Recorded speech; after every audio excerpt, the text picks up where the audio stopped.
Local bulletin চ্যানেলে আপনাদের স্বাগত। আমি সায়ন ভৌমিক।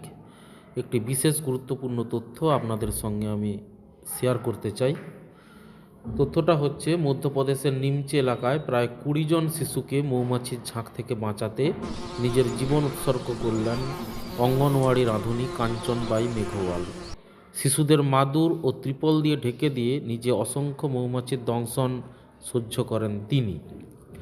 এরকম ঘটনা আমাদের এখানেও প্রায় হয়ে থাকে। তো আপনাদের জানা উচিত যে মৌমাছির কামড়ের জন্য কেন এরকম ঘটনা ঘটে।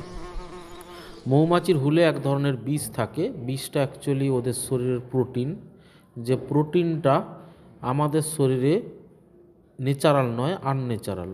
ওরা আমাদের স্কিনের যে সেল তাকে ড্যামেজ করে এবং আমাদের ইমিউন সিস্টেমকে প্রভাবিত করে, যার ফলে অ্যালার্জিক রিয়াকশান শুরু হয়। যার ফলে সেখানে মৌমাছির কামড়ের জায়গাটায় হালকা লাল ভাব থেকে শুরু করে ফোলা ভাব থাকে এবং এই বিষ বেশ কয়েকদিন পর্যন্ত আমাদের শরীরে স্টে করতে পারে। পরবর্তীকালে ধীরে ধীরে সময়ের সঙ্গে সঙ্গে সেটা ব্রেকআউট হয়ে যায় এবং ব্রেকআউট হয়ে যাওয়ার ফলে তার অ্যাকশানটা চলে যায়। বেশিরভাগ ক্ষেত্রেই মানুষদের কিছু তেমন এফেক্ট পড়ে না,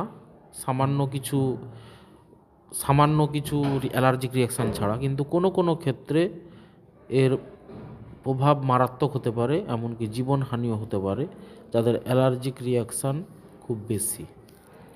ধন্যবাদ।